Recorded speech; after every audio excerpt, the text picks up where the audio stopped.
Leia Healthcare, looking after you always. Proud sponsors of Real Health with Carl Henry. Welcome to Real Health with me, Carl Henry, in association with Leia Healthcare. Folks, it's one of our top 10 tips episodes. You've been asking for it, you've requested it, so, well, here it is. On this one, it's 10 really simple tips to improve your wellness. Wellness has become the coined phrase over the last year and a half to 2 years. The pandemic has put us under so much pressure from every aspect of our health, from physical to emotional to mental, and trying to be well and improve our wellness, well, has never been more important than ever before. But as always, it's quite a confusing area. It's a tough area in terms of, well, what is wellness? So for this episode, there's 10 really simple tips, and we're going to talk you through them to improve your wellness in all aspects. So get your pen and paper out, and don't forget to write the ones down that you need to. Tip number 1 is to identify what wellness means to you. The reality is, wellness is different things to different people. But the idea of wellness and improving it is generally that sense of well-being and trying to improve that. For some people, it's improving your food. It's eating healthier. For some people, it's your sleep.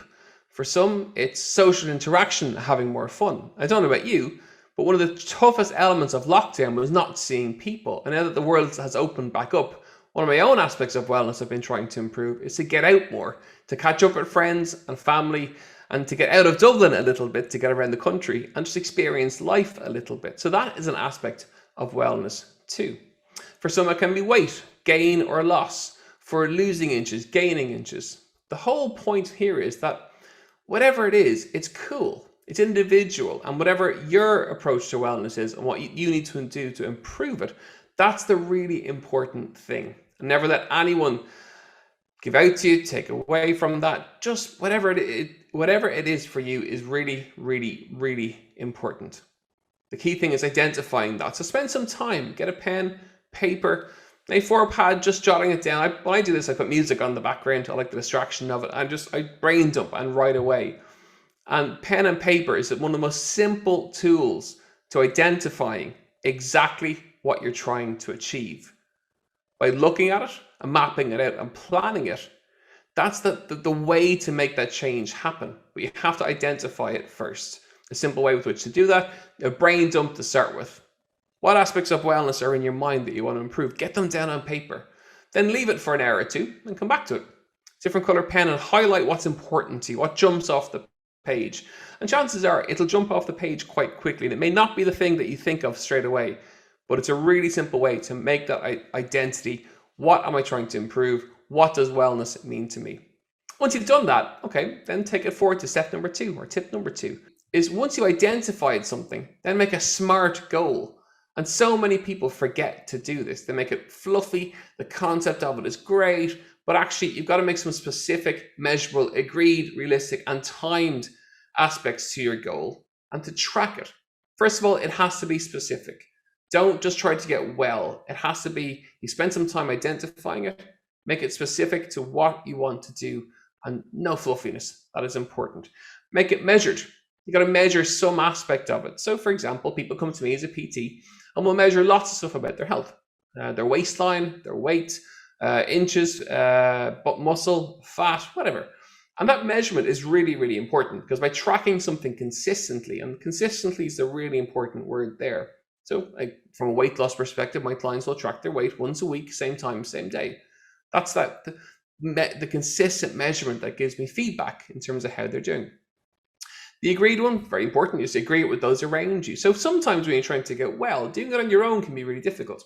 If you don't communicate it to a friend, a colleague, a partner, or whatever it may be, it becomes harder. So discuss it with those around you. Let them know.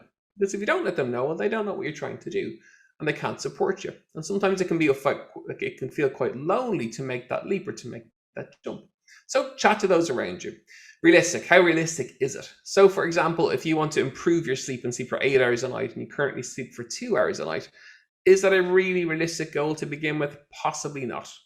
Or if it's a weight loss perspective, you want to lose 5 stone. Well, start with 1 stone, lose that first, then to the next stone, and so on and so forth. That realistic component is really important. We normally see that in January with COVID. We've seen lots more of that actually, in terms of people trying to kickstart their health, kickstart their wellness. So that January thing is almost monthly over the course of the last 6 to 8 months. We've seen lots and lots and lots of that. But the key thing is it has to be able to work for you. It has to fit into your lifestyle. So map out your diary, look at how much time you can give to this, and allocate that in, and make sure the two match. That's really, really important. And finally, it's timed. You got to time it. So make it weekly to start with. So the whole thing about that is stepping stones. For example, if I'm going to run a marathon, okay, that's a 16-week time frame for a training plan. You take it week by week by week, run by run by run. That's it. It's that simple. The small little stepping stones, that 1% approach. You remember that we chatted all things Atomic Habits with James Clear. That whole idea of that 1% better each week adds up to something greater over the course of time. And that is really, really, really important. So there's a lot of work in those 2 tips to begin with, but that's a really important foundation to kick it all off. From there, we can look at different aspects of it. And for the next couple of tips, I want to look at the different aspects of wellness that I talk about with people, whether it's companies, whether it's on the podcast, whether it's with clients, and to split it. So we're going to have a look at the food, first of all. That is important when it comes to your wellness. Then we're going to have a look at movement, we'll look at sleep, and we'll look at stress and stress management. From a food perspective, they go hand in hand with wellness. We're not talking about a diet. We're not talking about trying to lose weight. It's trying to feel well and trying to feel your best. So food is absolutely crucial when it comes to that. The food that you put in is directly related to how you're going to feel. It's really, really important. Ideally, we're looking to get people to cook from scratch that little bit more. If you're wondering how to do that, don't forget, we've had lots of chefs on the show over the course of the last couple of years. They're all in the exercise library. Have a listen to some of them.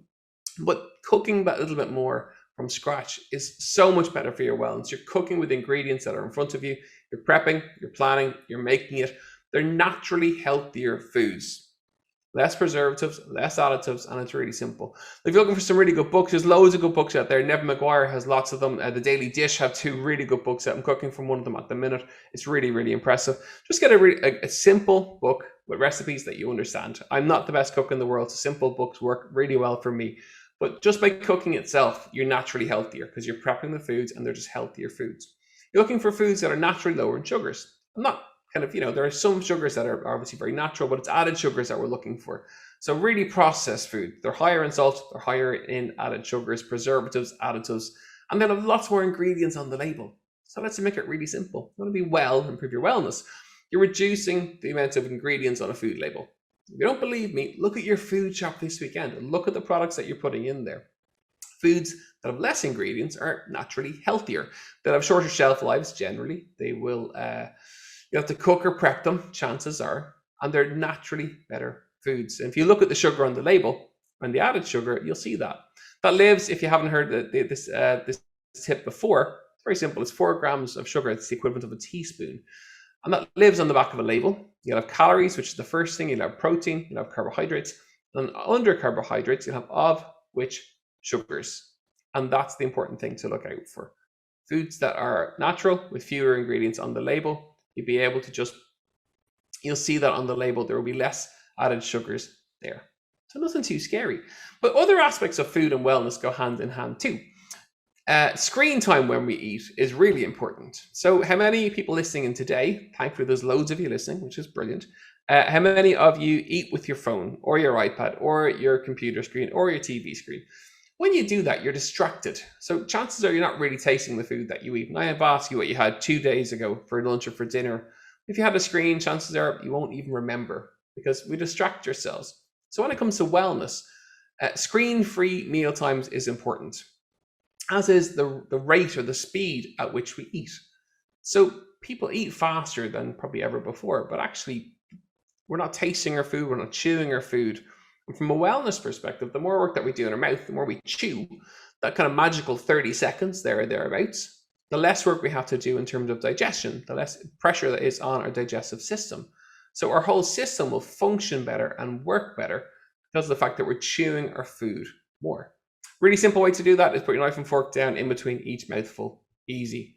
30 seconds, just chew. That in itself is really difficult to stop and just focus on something. And we talked to Dermot Whelan, twice on the show about mindfulness. It's a mindful experience, but it's actually very difficult to do. So knife and fork down, chew your food for 30 seconds. The more work you do here, the less your tummy has to do, the less digestive related issues you're going to have. And from a wellness perspective, in terms of food, it does make a big difference. So speed at which you eat, and then chew your food more.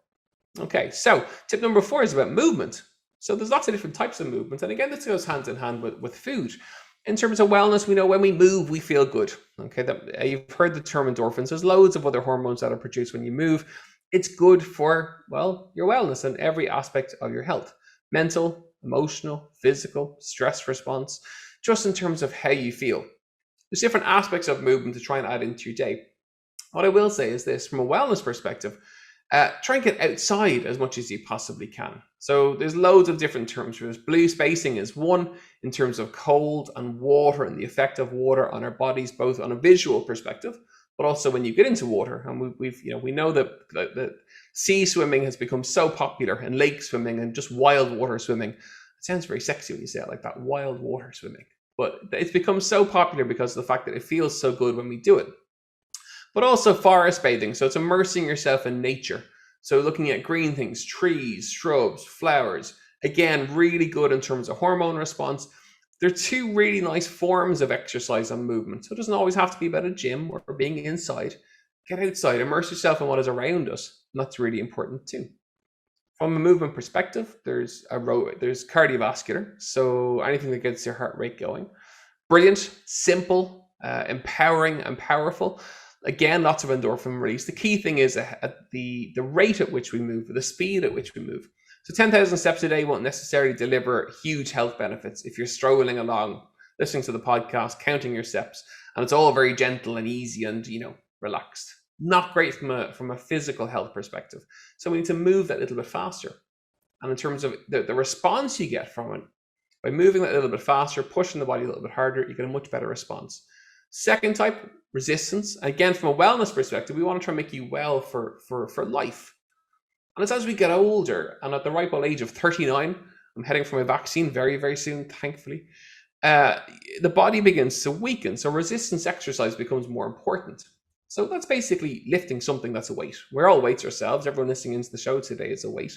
Lifting yourself in any way, shape, or form is resistance exercise. So squats, lunges, press-ups, planks, tricep dips, stuff like that. Or even on a basic level, lifting the shopping. So many people lift the shopping, or lifting things that are slightly heavy, make you slightly uncomfortable. Really beneficial for your wellness because they keep you healthier as you get older. And as you get older, it's use it or lose it when it comes to keeping that muscle mass on the body, and we need it. So lift things. Park further away from the shopping center. Lift your bags into the car. Lift your bags from the shop over. Just using some form of weight is really, really important. And obviously you can go to a gym or a PT, and I'm a PT, that's what I do. You can come to us and we'll happily help you do that, but you don't have to. It can be free, it can be simple. Those outdoor weight machines that are popping up all over the country in parks, again, use them. Because if you want to be well as you get older, lower the risk of osteoporosis, lower the risk of arthritis, age-related disorders, lowering the risk of a higher waistline, having more lean tissue, less body fat on the body. It's simple. Got to lift something. And the final tip around from that perspective is standing. Stand as much as you possibly can. I'm sitting as I'm presenting this episode. I've been standing for over half the day so far. So I sit and stand, pretty 2/3 standing, a third sitting. When you stand, our bodies have to work to keep ourselves upright. Otherwise, we'd fall over and we collapse. So everything from your feet, your knees, your back, your hips, your core, everything has to work to keep you upright. That's why standing is so beneficial. Your body is working harder to keep you upright, and that makes a big difference to just your overall health. And the final version of movement for wellness is flexibility. We get stiffer as we get older. You'll know that if you're aging, so you will see that. So important thing there is some flexibility works, some stretching in some way, shape, or form, be it yoga or Pilates or something like that. Just stretch a little bit. And that is really, really important. We have one more tip to the halfway, number 5, which is sleep. Everything starts with sleep. It all begins there. One of our first ever episodes was an amazing sleep episode, and it's still there in the library. You can go back and listen to it. Very simple. It's tech-free bedroom. It's a dark space. It's having a sleep routine. Just like babies, when babies have sleep routines to get them to sleep, adults are exactly the same. And it's finding your rhythm and not ruining it all at the weekend by having a big massive lie in by 2 or 3 hours and throwing your sleep rhythm. Never good. So dark space, a tech-free space. Take your screens out of your bedroom. Bedrooms should be tech-free completely.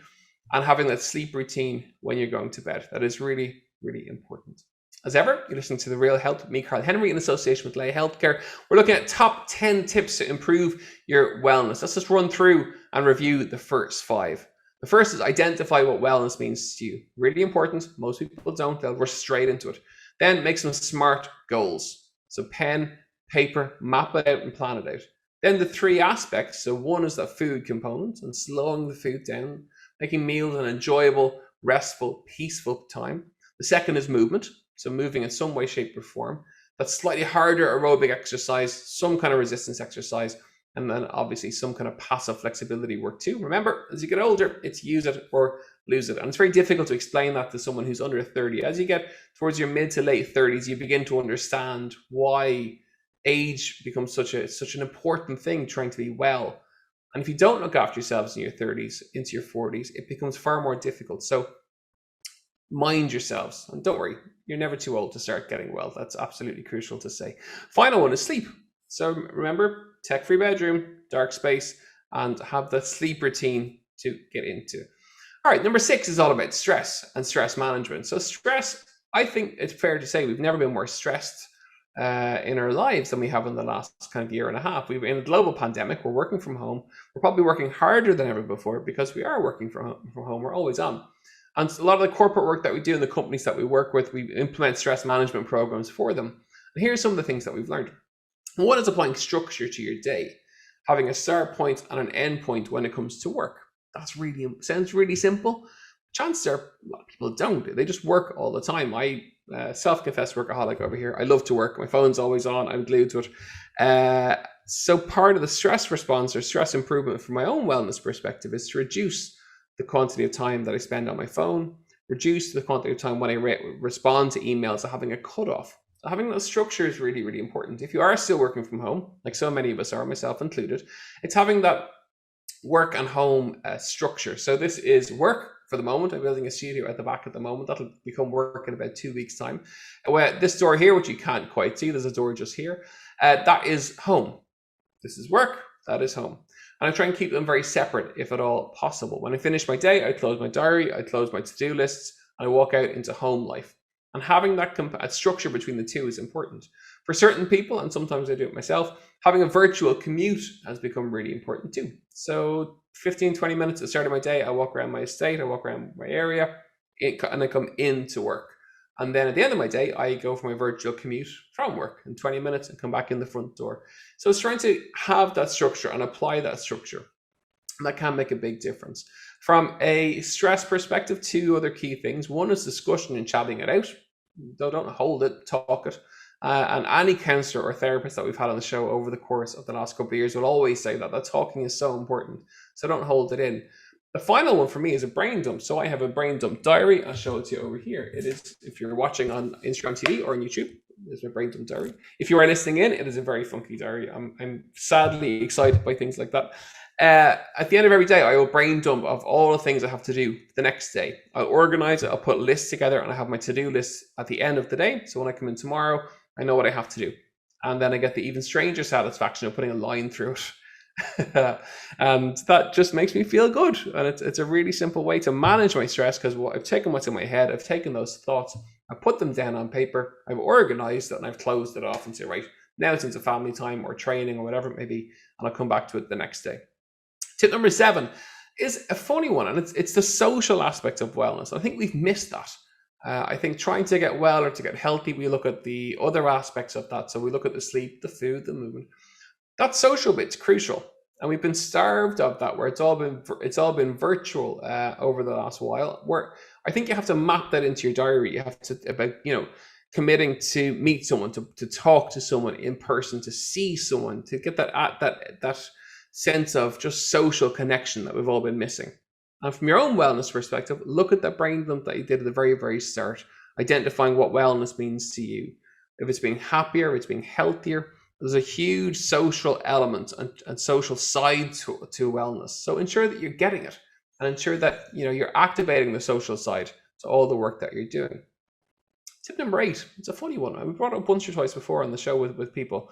It's that ability of saying yes and saying no. So wellness for me is knowing when to do something and when not to do something. Part of my own recharge is having the ability to go for a run on my own, or a cycle on my own, or sit at the back on my own, whatever. So having that ability to accept things, say yes to doing certain things and no to doing certain things, and knowing that sometimes you need some time to yourself and it's okay to say no to things.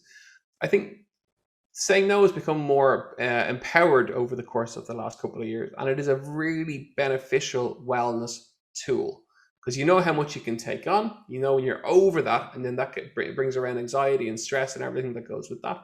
So being able to say no to something is really, really important. Tip number 9, it's don't overreach, don't do too much. So hopefully listening into this, you're going to think, okay, well, I can do it. I can improve my wellness. I can improve my health. Brilliant.